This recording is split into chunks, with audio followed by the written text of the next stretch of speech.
Hormat Tuan Khalil bin Abdul Samad, salam. Assalamualaikum warahmatullahi taala wabarakatuh dan salam sejahtera. Soalan saya nombor 6.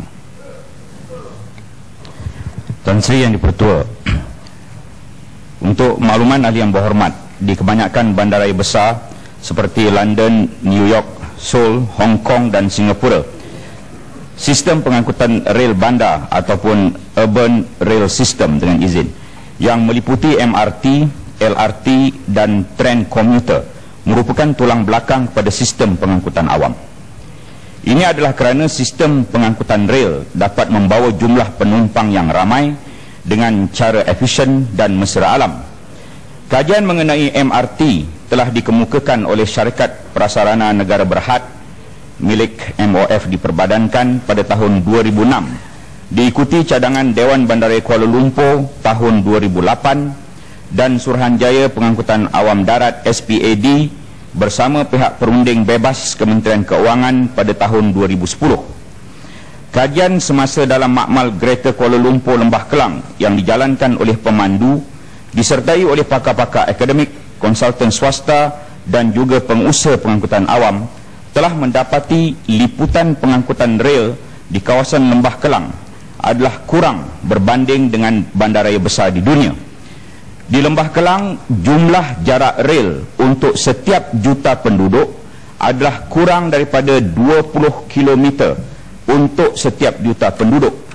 Manakala di London, Tokyo, Hong Kong dan Singapura, nisbah ini adalah lebih daripada 40 km untuk setiap juta penduduk. Disebabkan kekurangan liputan perkhidmatan pengangkutan rel ini, peratusan penggunaan pengangkutan awam di Lembah Kelang adalah sangat rendah, iaitu 17% sahaja berbanding dengan lebih daripada 50% di bandaraya-bandaraya besar yang disebut tadi. Oleh itu, kerajaan telah memutuskan untuk meluaskan liputan pengangkutan rel di Lembah Kelang di bawah bidang ekonomi utama nasional ataupun Greater Kuala Lumpur Klang Valley NKEA. Dengan pembinaan sistem MRT, kita akan dapat meningkatkan penggunaan pengangkutan awam dan sekaligus akan dapat mengurangkan sebahagian besar kesesakan lalu lintas di kawasan Lembah Kelang.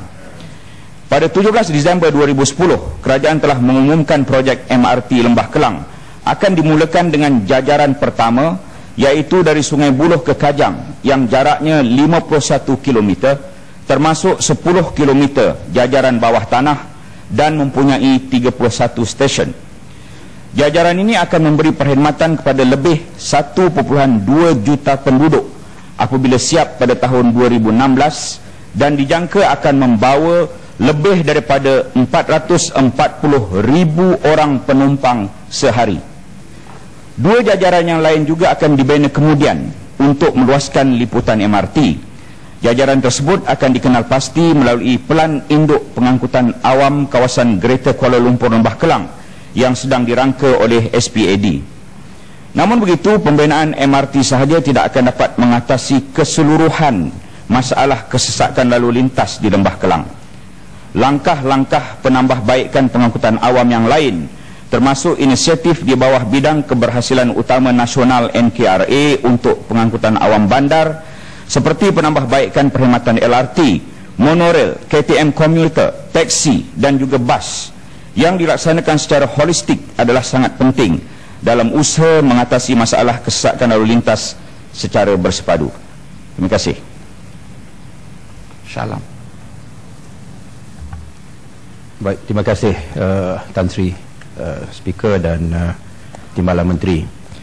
Saya rasa kita semua menyedari bahawa pelaburan untuk pembinaan MRT ini menelan belanja sampai 50 bilion lebih, dan kita ingin menjamin bahawa pelaburan ini akan mendatangkan hasil. Kita bukan sekadar nak bina oleh kerana negara lain dengan bandar-bandar utama yang lain mempunyai ratio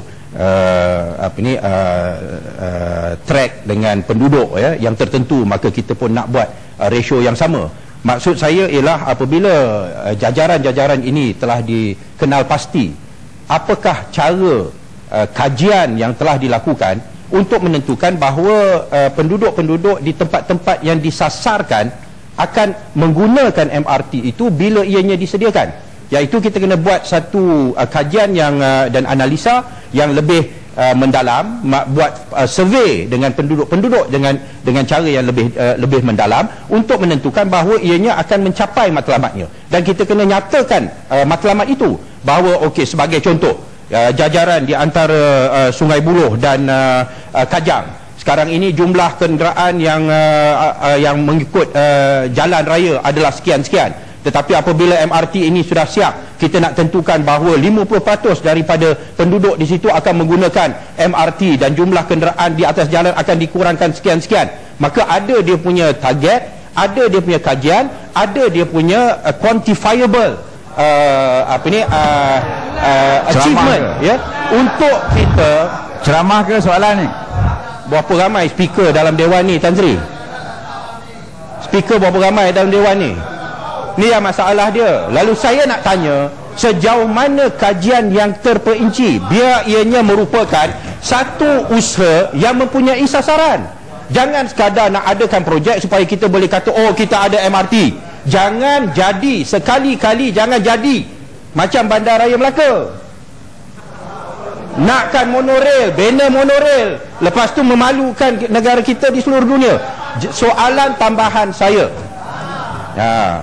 Timbalan Menteri, ialah tunjukkan kajian yang telah dilakukan dan sasaran yang nak dicapai berapa peratus, kerana mengikut kajian yang saya perolehi, untuk jajaran Sungai Buloh dan Kajang hanya 20% sahaja yang akan memanfaatkan pembinaan MRT di jajaran itu. Adakah ini yang merupakan sasaran yang telah ditentukan dalam kajian itu? Ni yang kita nak tahu. Jangan jadi satu projek yang dibuat secara membabi buta, nak buat saja. Ada MRT, selesai. Yang soalan yang kedua berhubung dengan perkara ini, Timbalan Menteri, sejauh mana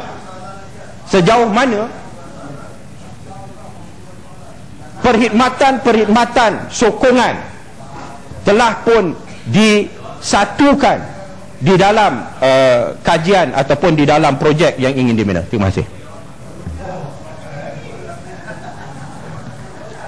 Tan Sri Dipertua, seperti biasa Shah Alam dia akan berceramah sebelum bertanya soalan.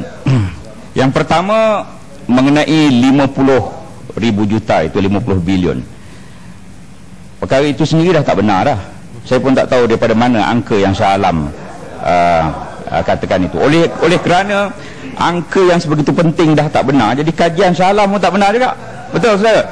Berarti yang kedua, saya nak maklumkan bahawa kajian telah dibuat pada tahun 2006, kemudian 2008, kemudian 2010. Ini baru bukan terfikir semalam kita fikir nak buat MRT maka kita buat MRT. Kita dah kaji sejak tahun 2006 dan dikaji oleh pakar-pakar ya, yang telah diberikan amanah oleh Kementerian Keuangan, Min Consult Sdn Bhd perunding itu pada tahun 2010, dan menyatakan bahawa lebih kurang 50% kawasan yang berkaitan akan menggunakan MRT. Jumlah kos ini yang telah diumumkan oleh kerajaan dalam rancangan Malaysia ke-10 ialah 40 bilion untuk 3 jajaran. Yang ini baru 1 jajaran, berarti ada 2 lagi yang kita belum umum jajaran yang belah mana. Satu lagi yang saya nak maklumkan di sini ialah, di antara punca kenapa berlaku kesesakan ialah kerana di Lembah Kelang penambahan kenderaan ialah 500,000 buah kenderaan setahun. Di Malaysia 1 juta ya, di Lembah Kelang sahaja 500,000. Oleh kerana itu mesti ada kaedah bagaimana nak mengurangkan penambahan kenderaan itu. Untuk yang bab Melaka itu, yang rosak hanya sedikit, iaitu pintunya sahaja yang tak boleh dibuka.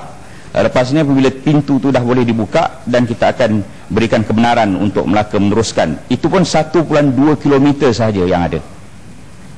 Yang 1.2 km pun tak boleh buat dengan betul, apatah lagi yang berpuluh-puluh kilometer. Seri Gading.